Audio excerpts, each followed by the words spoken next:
The helmet in the dirt. The wind howled across the dead land.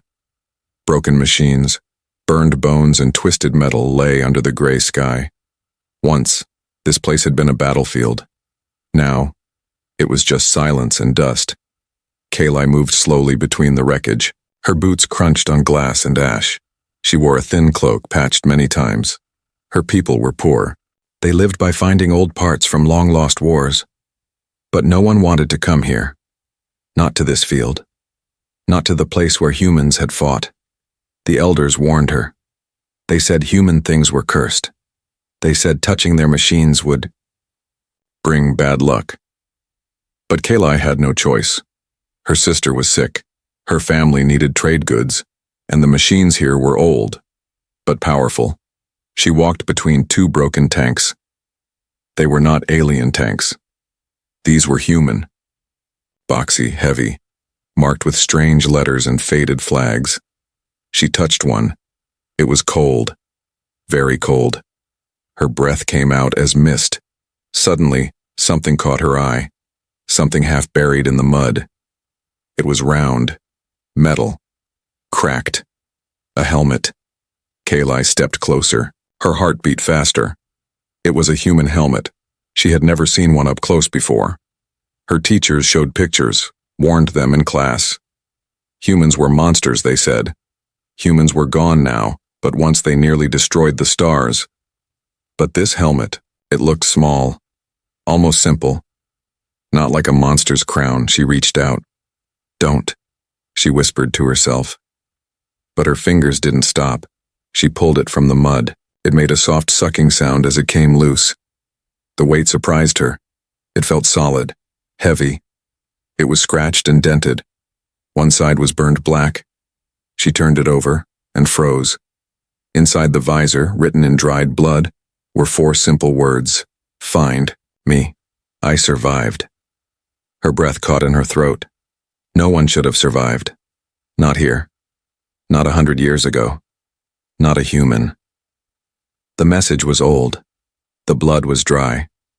But it hadn't faded, and something else made her skin crawl. The helmet was still warm. Kayla looked around.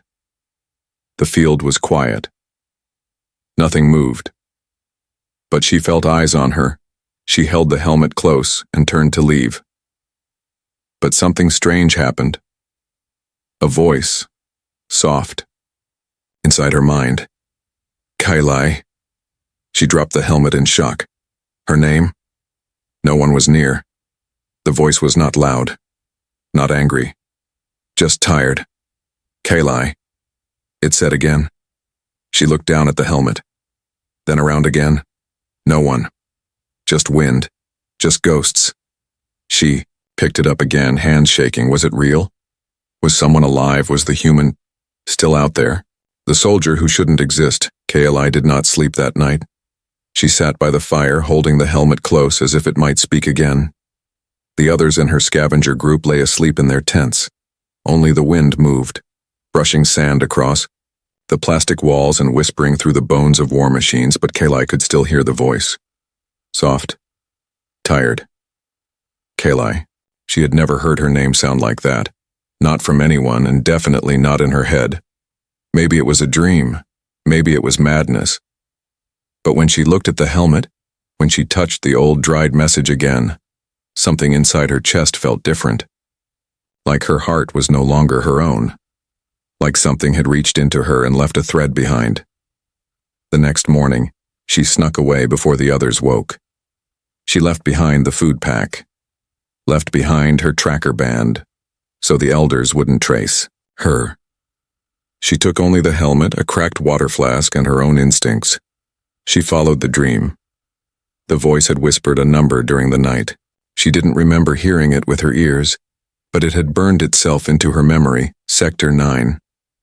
Cave Grid 4B. Her mind repeated it over and over as she walked. No one went to the Black Ridge Zone. It was cursed, like the field where she found the helmet. But the coordinates pointed there. And something deep inside her kept pulling her forward. The landscape changed as she moved. The ground cracked. The air grew dry, Strange flowers with purple teeth turned their heads as she passed. She walked for hours, alone, silent. Just her, the wind and the helmet in her arms. Then her scanner chirped. A weak signal. Just one. It was old. Human code. Almost lost in the noise. Kayla dropped to her knees and tuned the scanner by hand. It buzzed, flickered, then locked in. Life form detected. She stared at the words, heart racing. She didn't believe it. She couldn't. It had to be a mistake. Humans were dead, extinct, stories told by scared old people. But the scanner never lied. Slowly she raised her eyes and looked ahead. In the distance, half covered by rock and time, stood a small opening, the entrance to a cave. The signal came from inside. She moved closer. The wind picked up like it was trying to push her back. But Kayla didn't stop. Her hands were cold, her breath shallow, but her feet knew the way. The mouth of the cave yawned, open like the mouth of a dead beast. She stepped inside. The air changed. It was colder here, thicker. Old tech buzzed deep inside the walls. Someone had once made this place a shelter, or a tomb. Her steps echoed, shadows danced. Then she saw it. A long chamber. Lights blinking weakly, walls covered in dust and moss, and in the center, a cryopod. Ancient, human design, and still running.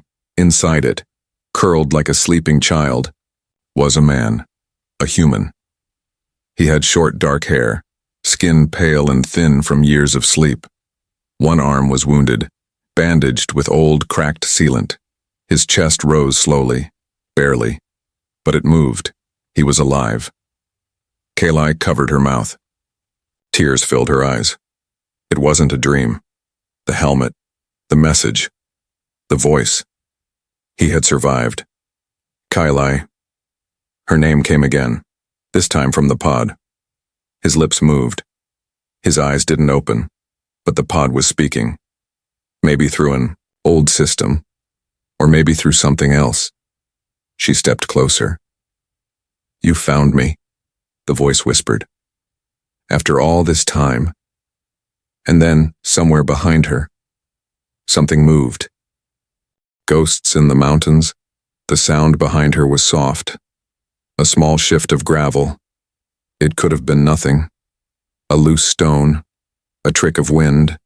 But Kayla had learned to trust her fear. She turned fast, crouching low, hiding the human helmet behind her. At first she saw only shadows. Then, red eyes blinked from the darkness. 3 of them. Drones. They hovered low to the ground, silent except for the soft hum of old engines. Long metal arms extended from their sides, each tipped with tools not made for building, but for cutting. Kayla had seen drones like these in training vids. They were old models, used by the human army for rescue missions and battlefield cleanup. But these drones weren't rescuing anyone. They moved with slow hunger, scanning the cave, creeping closer with each second. She backed up toward the pod. "He's still here," she whispered. "They're here for him."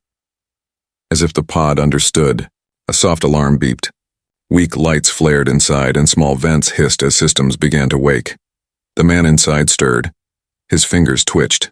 His eyes fluttered, but didn't open. Kayla didn't have time. She turned to a rusted control panel nearby. Most of the screen was cracked, but one blinking button showed a faded symbol. Emergency release. She hit it. The pod shook. The man gasped, his body jerking as life rushed back into his veins. Cryo mist poured out, covering them both in a cold fog. He opened his mouth. No words, just air. The drones reacted fast. They rushed forward, blades spinning, scanners flashing red. Kayla grabbed a broken pipe from the ground and swung wildly. She hit one drone in the sensor, cracking its eye. It spun sideways, sparks flying. But there were 2 more. The second one fired a stun beam. It missed her by inches but scorched the wall behind. The third lunged at the pod. Before Kayla could stop it, The pod's lights flashed. A defense system had activated. An old pulse shockwave burst out. It wasn't strong, but it was enough. The drones fell back, scrambling. Kayla grabbed the human's arm. "We have to move," she said. His voice was weak, dry like dust. "Can't." "See. I'll guide you," she said. "Just trust me." He nodded, barely. She pulled him up. He stumbled, but his legs worked. Barely. The cave was falling apart now. The pod had triggered a system alert. Auto defense.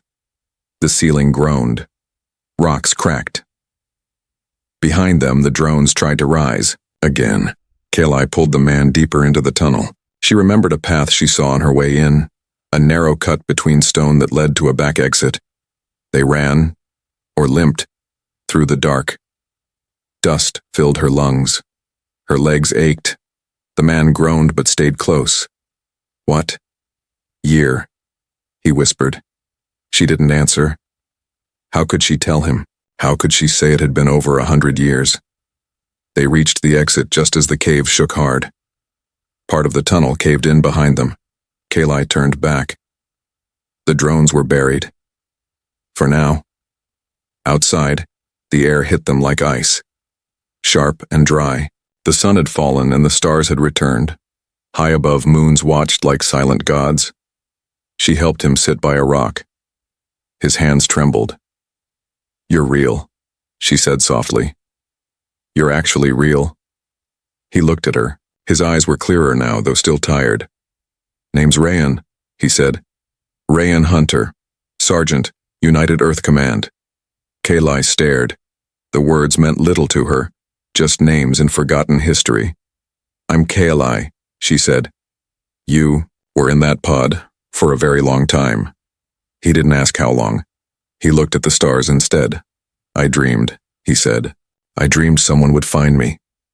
She looked down at the helmet beside her, the message still clear inside. "Find me." "I survived," she whispered. "I think you called to me." Rayan closed his eyes, weak but alive. "Then maybe you're the reason I woke up." But deep in the cave, under the broken stones, something still moved. He wakes up to a world that hates him. The fire crackled between them. Small, weak, but it gave just enough warmth to hold off the night wind. Rayan sat with his back against a stone wall, wrapped in Kayla's spare cloak. His face was pale, his hands still shaking from the cold of cryo-sleep. Every few minutes he blinked at the stars like they confused him. Kayla sat close, watching him quietly. She had questions, too many. But she didn't ask them yet. The silence between them was heavy, like two strangers from different centuries trying to remember how to speak. Finally, Rayan's voice broke the stillness. Rough, dry. "What planet is this?" Kayla looked at him. "We call it Verone." His brow furrowed. "Not on any UEC chart," he muttered. She tilted her head. "You still think the UEC is real?"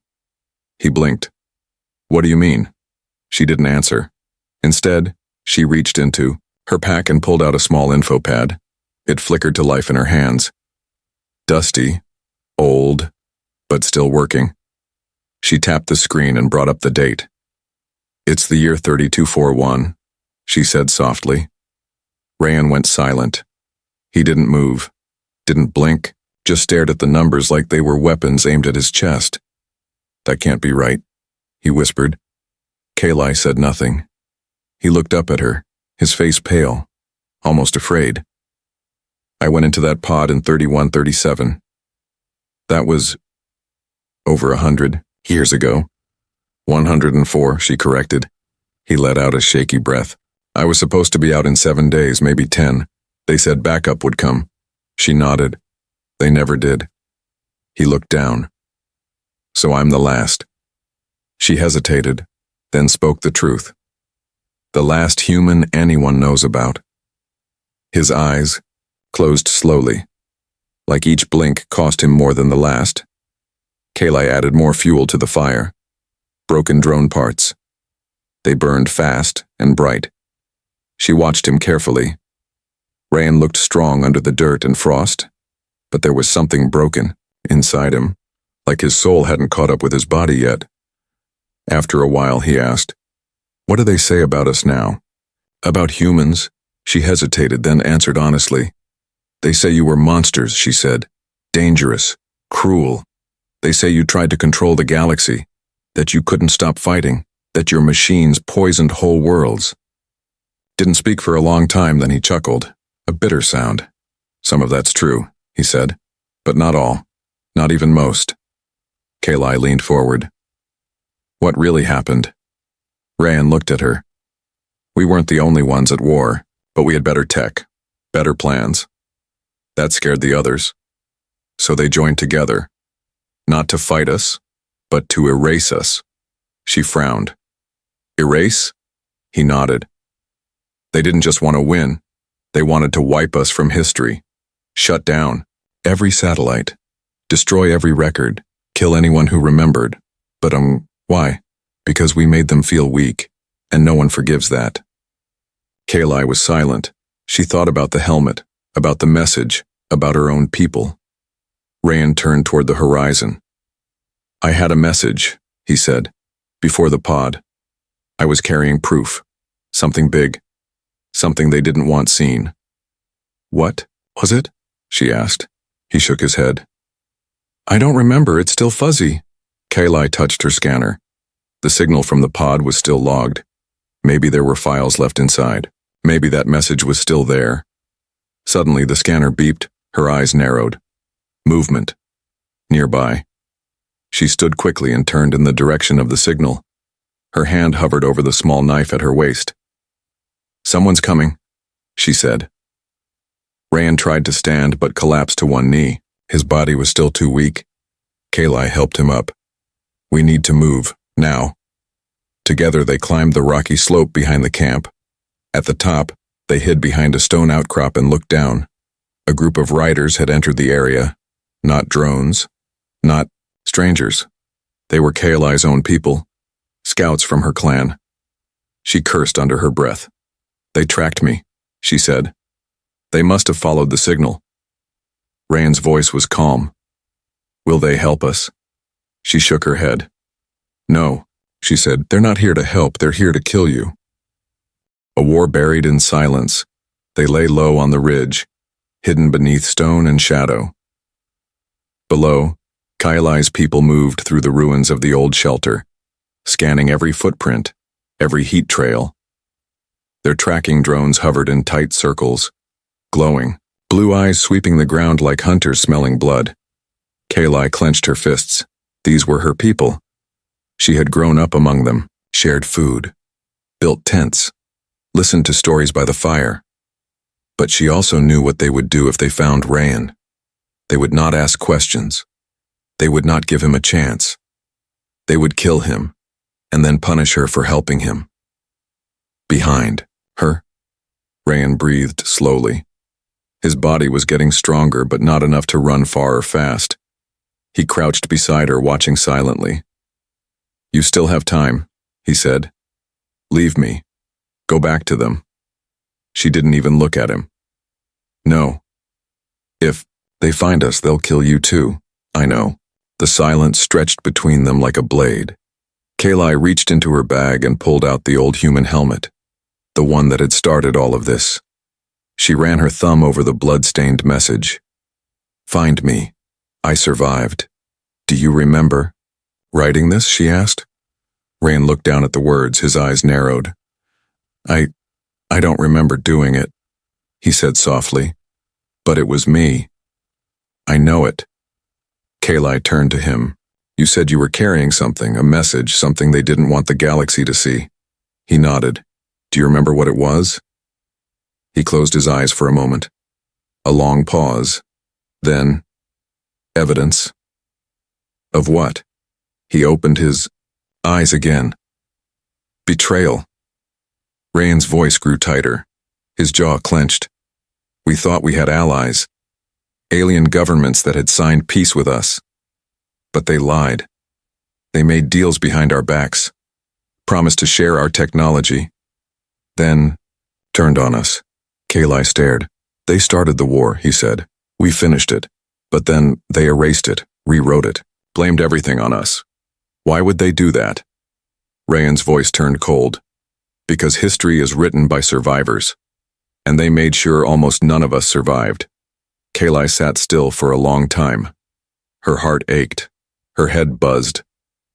Everything she had been taught, everything her people believed, was a lie. She thought about her sister, about the elders, about the ceremonies where they burned images of human soldiers and spat on their names. She had never questioned it before. Now, she wasn't sure of anything. Suddenly, her scanner buzzed again. This time it wasn't a life signal. It was a data ping. She looked down. Her screen showed a blinking file signature, buried deep in her system. Something had auto-synced when she activated the cryopod. I found something, she whispered. Rayan leaned in. What is it? She tapped the screen. A name appeared. Project, Ember Truth. Her hand shook as she opened it. Lines of text scrolled across the display. Old messages, military reports, voice logs, surveillance recordings, video footage of secret meetings between alien leaders and human generals. Meetings that were later denied. They killed peace, Kayla whispered, and then blamed the fire on you. Rayan didn't answer.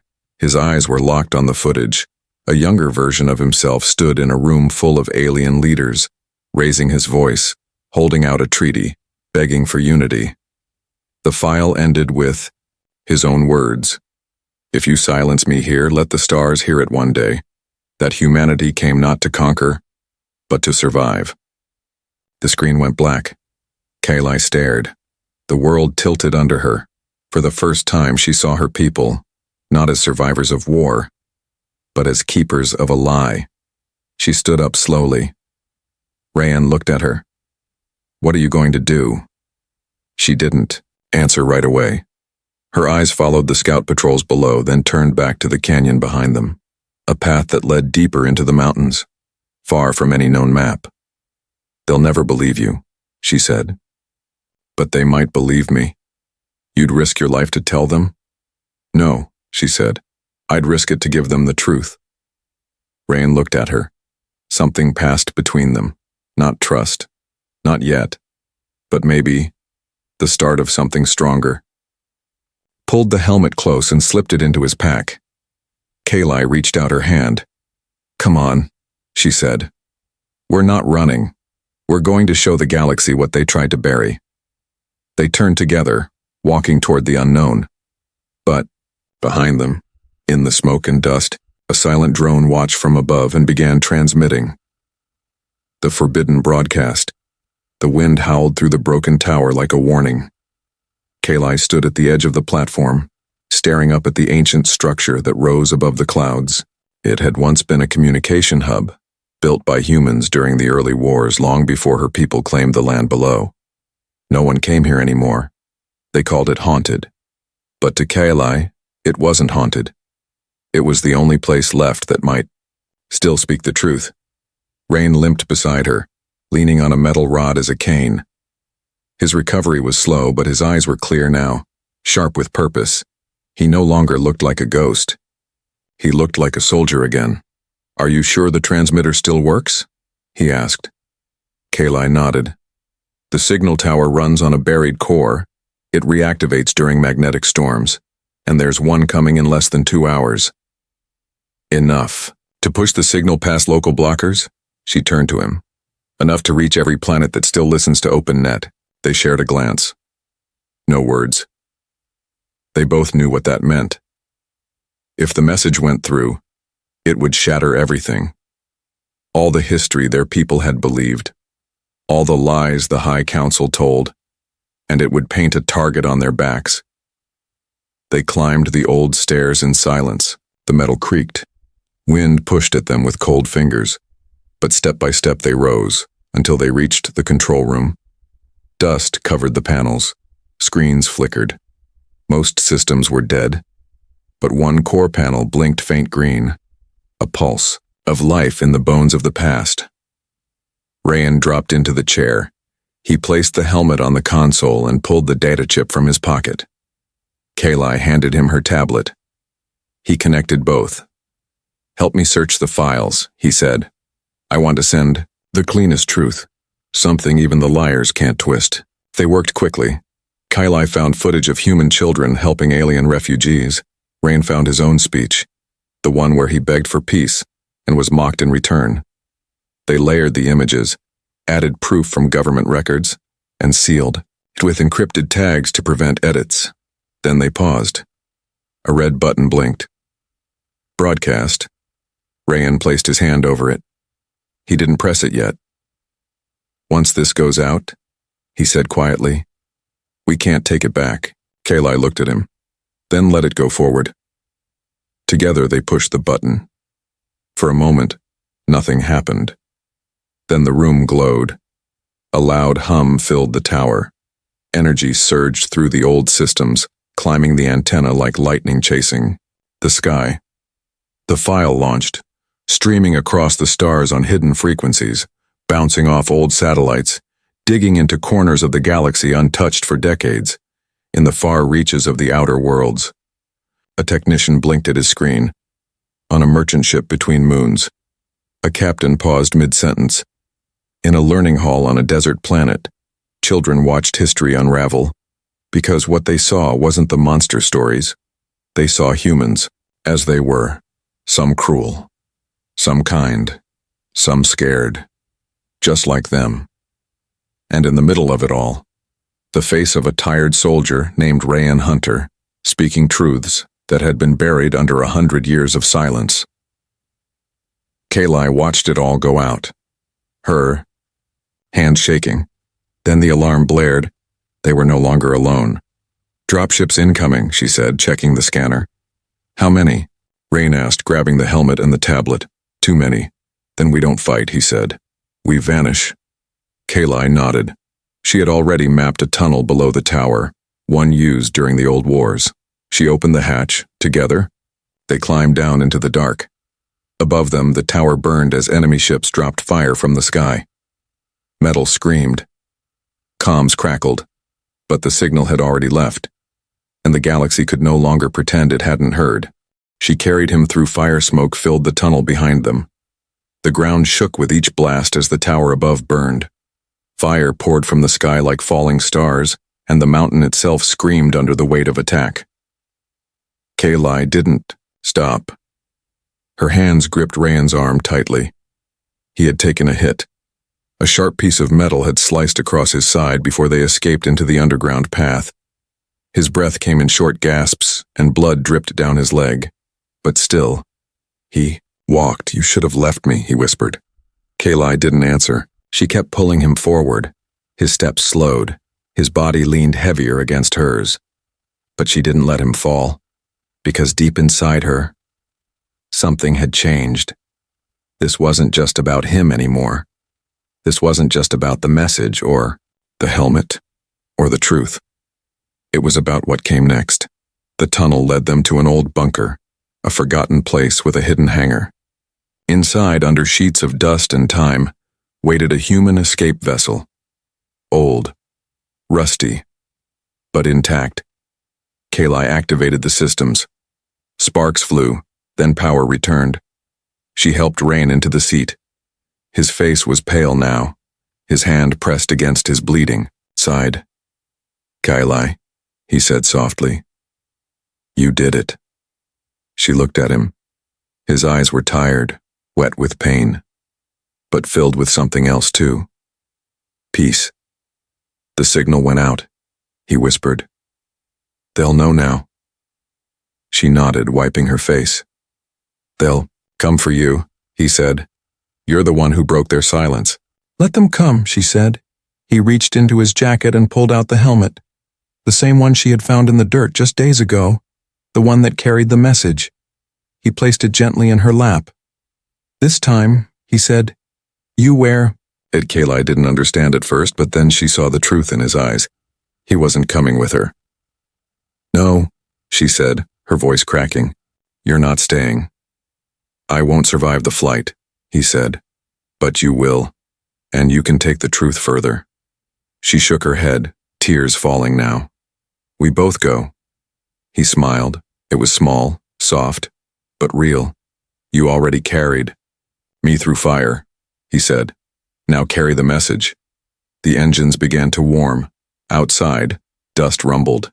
Enemy forces were near. Ryan pressed a command into the console. The ship's door began to close. KLI grabbed his hand one last time. You survived once, she whispered. You could survive again. Not this time, he said. But it's okay. Because this time someone heard me. The door sealed shut. She screamed his name, but the engine roared louder. The ship lifted. As it rose into the sky, fire and light below. Kayli sat in the pilot seat holding the helmet against her chest. Not as a weapon, not as a curse, but as a promise. Above the clouds, the stars opened to welcome her, and across 1,000 systems the broadcast continued to spread. To rebels, to students, to leaders who had forgotten what truth felt like. The story of one soldier, the voice of one girl, and a message that echoed, "Forever, find me, I survived." And now, the galaxy remembered.